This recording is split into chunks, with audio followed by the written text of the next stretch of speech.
ଆସନ୍ତୁ ଜାଣିବା ମେଷ ରାଶି ବିଷୟରେ। ବର୍ଷ ଆରମ୍ଭରୁ ଧନୁ ରାଶିରେ ରବି, ମକର ରାଶିରେ ଚନ୍ଦ୍ର, କର୍କଟ ରାଶିରେ ମଙ୍ଗଳ, ବିଛା ରାଶିରେ ବୁଧ, ବୃଷରେ ଗୁରୁ, କୁମ୍ଭରେ ଶୁକ୍ର ଶନି, ମୀନ ରାଶିରେ ରାହୁ, କନ୍ୟା ରାଶିରେ କେତୁ ଥିବା ସମୟରେ ଏ ବର୍ଷ ଚକ୍ର ଆରମ୍ଭ ହେଉଛି। 2025 ମସିହା ଗୁରୁ 2025 ମସିହା ମେ 14 ତାରିଖ ମିଥୁନ ରାଶିକୁ ଗମନ କରିବ। ଅକ୍ଟୋବର 18 ତାରିଖରେ ପୁଣି କର୍କଟ ରାଶିକୁ ଗମନ କରି ଡିସେମ୍ବର 5 ତାରିଖରେ ମିଥୁନ ରାଶିକୁ ଗମନ କରି ଶେଷ ପର୍ଯ୍ୟନ୍ତ ରହିବେ। ଗ୍ରହରାଜ ଶନିଶ୍ଚର ମାର୍ଚ୍ଚ ମାସ 29 ତାରିଖରେ ମୀନ ରାଶିକୁ ଗମନ କରି ବର୍ଷ ଶେଷ ପର୍ଯ୍ୟନ୍ତ ରହିବେ। ରାହୁ ମେ 29 ତାରିଖରେ କୁମ୍ଭ ରାଶିକୁ ଗମନ କରି ବର୍ଷ ଶେଷ ପର୍ଯ୍ୟନ୍ତ ରହିବେ।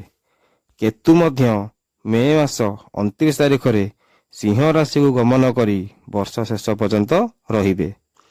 ତେବେ ଏହି ଗ୍ରହ ଚଳନ ସ୍ଥିତିକୁ ନେଇ ଯଦି ଆମେ ଦେଖିବା 2025 ମସିହାରେ ମେଷ ରାଶି ଜାତ ପିଲାଠାରୁ ବୃଦ୍ଧ ପର୍ଯ୍ୟନ୍ତ ବର୍ଷ ଆରମ୍ଭରୁ ଧନ ଭାବରେ ଦେବଗୁରୁ ବୃହସ୍ପତି ବିରାଜମାନ କରିବେ, ଯାହାଫଳରେ କର୍ମକ୍ଷେତ୍ରରେ ଶତ୍ରୁମାନେ ଦୂରେଇ ଯିବା ପରେ ସମସ୍ତ ଚିନ୍ତାରୁ ମୁକ୍ତି ପାଇବେ, ମାନସିକ ଶାନ୍ତି ଲାଭ ପାଇବେ, କର୍ମକ୍ଷେତ୍ରରେ ଦାୟିତ୍ୱ ବଢ଼ିବା ସହ ଗୁରୁତ୍ୱପୂର୍ଣ୍ଣ ନିଷ୍ପତ୍ତି ନେଇ ସଫଳ ପାଇବେ, ଉଚ୍ଚ ଅଧିକାରୀ ଓ ବରିଷ୍ଠ ଅଧିକାରୀଙ୍କ ସହିତ ସୁସମ୍ପର୍କ ଫଳରେ ପ୍ରଶଂସା ପାଇବେ, ଗୃହ, ବାହନ, ମାତୃସୁଖ, ଜାଗା, ଜମି, ପ୍ରେମ ଓ ଶିକ୍ଷା କ୍ଷେତ୍ରରେ ଶୁଭ ପ୍ରଭାବ ପଡ଼ିବା ଫଳରେ ଅନେକ କ୍ଷେତ୍ରରେ ଶୁଭ ଫଳ ମଧ୍ୟ ମିଳିବ।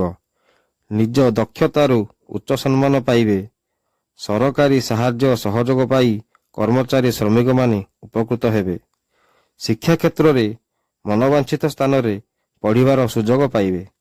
ଉଚ୍ଚ ଶିକ୍ଷା ପାଇଁ ବିଦେଶ ଯାତ୍ରା କରିବାର ଆଶାୟୀ ଥିବା ଛାତ୍ରଛାତ୍ରୀମାନେ ବିଦେଶ ଯାତ୍ରା ମଧ୍ୟ କରିପାରିବେ।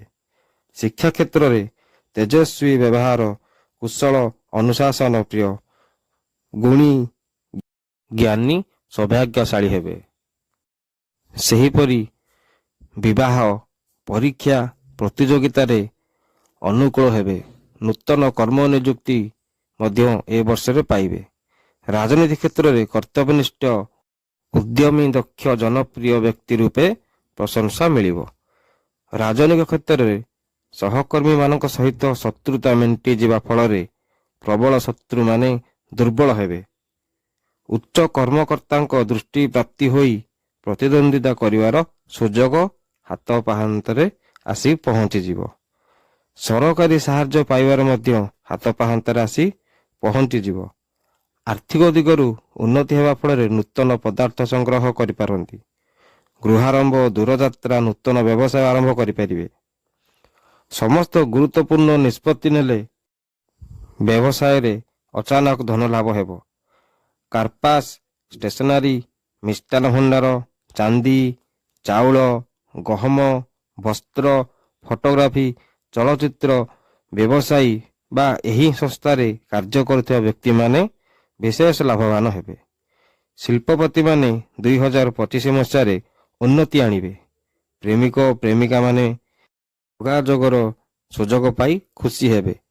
ପତି ପତ୍ନୀଙ୍କ ମଧ୍ୟରେ ବୁଝାମଣା ଭଲ ରହିବା ଫଳରେ ଦାମ୍ପତ୍ୟ ସୁଖରେ ଶାନ୍ତି ଅନୁଭବ କରିବେ। କିନ୍ତୁ ଗ୍ରହରାଜ ଶନିଶ୍ଚର ମାର୍ଚ୍ଚ ମାସ ପରଠାରୁ ଦ୍ୱାଦଶ ଭାବରେ ରାହୁ ମେ 29 ତାରିଖ ପର୍ଯ୍ୟନ୍ତ ଦ୍ୱାଦଶ ଭାବରେ ରହି ଧନହାନି କରିବାର ସୂଚନା ମିଳୁଛି। ଛୋଟ ଛୋଟ ସମସ୍ୟାର ଅଣଦେଖା ନ କରିବା ଭଲ ହେବ। ଅନେକ ମହତ୍ୱପୂର୍ଣ୍ଣ ନିର୍ଣ୍ଣୟ ନେବେ, କିନ୍ତୁ ସମ୍ଭବ ହେବ ନାହିଁ। ସ୍ୱାସ୍ଥ୍ୟ ସମ୍ବନ୍ଧିତ କିଛି ସମସ୍ୟା ଦେଖା ଦେଇପାରେ, ସେଥିପାଇଁ ପେଟ ସମସ୍ୟା ପ୍ରତି ସାବଧାନ ରହିବା ଆବଶ୍ୟକ। ରାସ୍ତାଘାଟରେ ଅତ୍ୟନ୍ତ ସତର୍କତାର ସହିତ ଯାତାୟାତ କରିବା ଉଚିତ।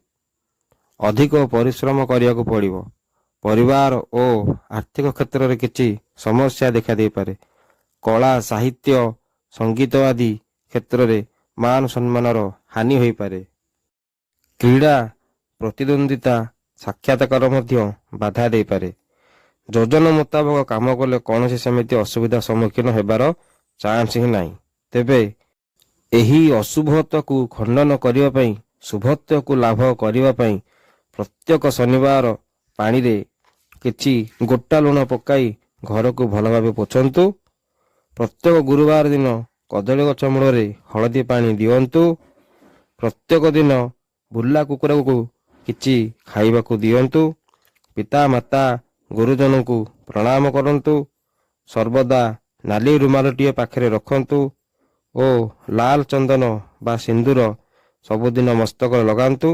ତାହେଲେ ଦେଖିବେ ଏ ବର୍ଷଟି ମଧ୍ୟ ଆପଣଙ୍କର ବହୁତ ଶୁଭରେ ଏବଂ ଭଲରେ କଟିବ।